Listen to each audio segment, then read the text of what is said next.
সংখ্যালঘু নির্যাতন তো হচ্ছে ভারতে। ভারতের এক একটা মসজিদ তারা ভাঙতেছে এখন। এটা এটা এটা একটা লক্ষণ। আস্তে আস্তে ওর মানচিত্র মসজিদের মতোই ভেঙে খান খান হয়ে যাবে ইনশাআল্লাহ।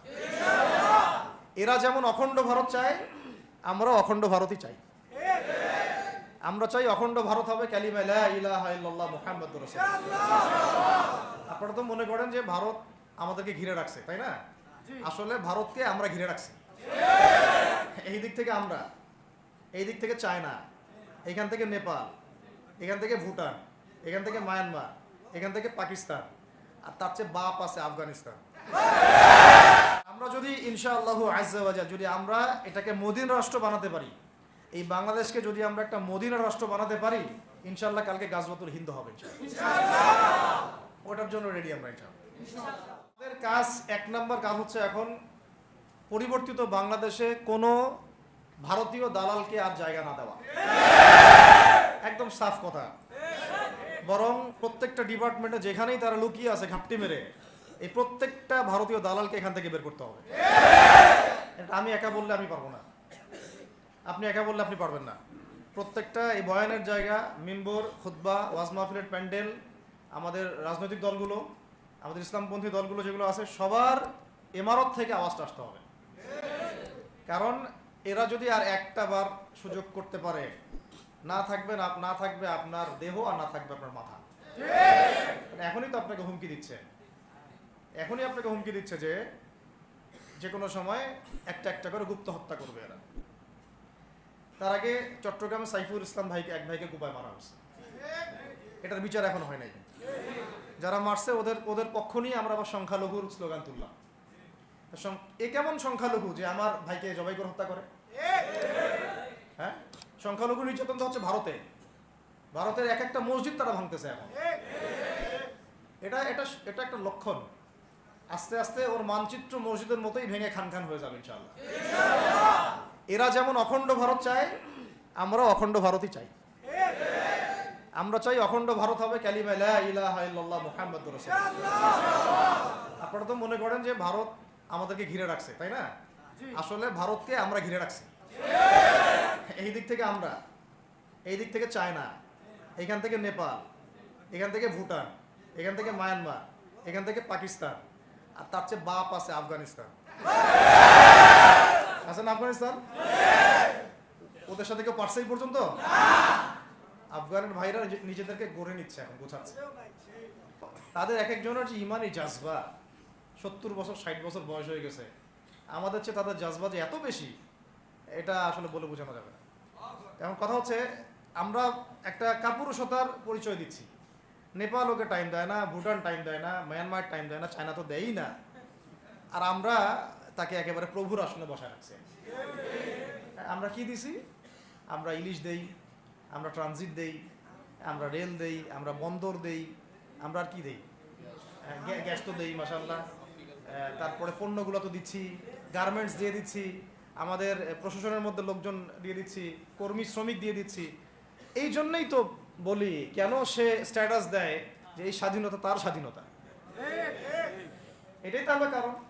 তার মানে তারা আমাদের সার্বভৌমত্বটাকে স্বীকার করে না, তাই না? তারা যদি আমাদের স্বাধীনতা সার্বভৌমত্বকে স্বীকার করতোই, তাহলে তো এরকম স্ট্যাটাস দিত না। তো এখন কথা হচ্ছে, আমরা মাথা নত করার জাতি না। আমাদের নবী মুহাম্মদ সাল্লাল্লাহু আলাইহি ওয়াসাল্লাম মাথা উঁচু করে দাওয়াতি কাজ করছেন। মার খেলেও কখনো তিনি মাথা নিচু করেন নাই।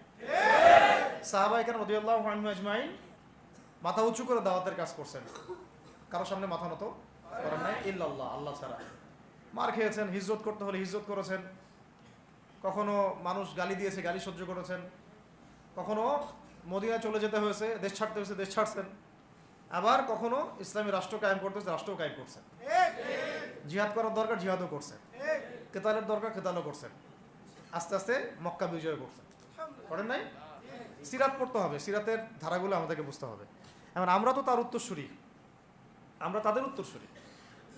প্রথম কথা হচ্ছে, আমরা আমাদের নতজানু মনোভাবটাকে আগে ত্যাগ করতে হবে, এক নাম্বার। আর অতীতের জীবনের যে ভুল ত্রুটিগুলো দ্রুত সংশোধন করতে হবে। এখন আর আমাদের হাতে অনেক লম্বা সময় আছে এমন না বিষয়গুলো। কত কি যে দ্রুত হয়ে যাবে আপনি হয়তো ভাবতেও পারবেন না। বিশ্বটা খুব দ্রুত চেঞ্জ হচ্ছে। বাংলাদেশে এখন সেই অবস্থাটা নাই, কিন্তু বাংলাদেশে তাবলিগের মেহনত, আমর বিল মারুফ নাহি আনিল মুনকারের মেহনত তো চলবে, মানে তাবলিগের মেহনত, দাওয়াতের মেহনতটা চলবে। যদি যদি কখনো বাংলাদেশে দেখা যায় যে দেশের শত্রুরা বা দিনের শত্রুরা বা উগ্রবাদীরা এই দেশের স্বাধীনতা সার্বভৌমত্বের উপর আক্রমণ করে, তখন কি আমাদের উপরে জিহাদ ফরজ হবে কিনা? এখন যদি তাই হয়, এখন আপনাদের কি মনে হয় এটার সম্ভাবনা আছে না নাই? এটুকু ইন্টেলেকচুয়াল অবস্থা তো আপনাদের আছে, এটার সম্ভাবনাও হতে পারে, আজ হোক কাল হোক, হতেই পারে। তখন আমার প্রিপারেশনটা কি হবে সেটা আমাকে এখন জানতে হবে। আমার প্রিপারেশনটা কি হওয়া উচিত? প্রথম প্রিপারেশন হওয়া উচিত আগের সমস্ত জিন্দেগিতে যা করছি নিজেকে আল্লাহর দিকে ফিরাই নিয়ে আসে। এটা প্রথম কাজ। যে আল্লাহর দিকে ফিরে আসে নাই, তার সাথে না জিহাদের সম্পর্ক আছে না কিতালের কোনো সম্পর্ক আছে, সে তো আল্লাহর পথেই নাই। তো প্রিয় যুবক ভাইরা, আগে প্রথম কথা হচ্ছে আগে আপনি আল্লাহর দিকে ফিরে আসেন, এক নম্বর। দ্বিতীয় কথা হচ্ছে এরপরে আমাদের প্রয়োজন শারীরিক প্রস্তুতি।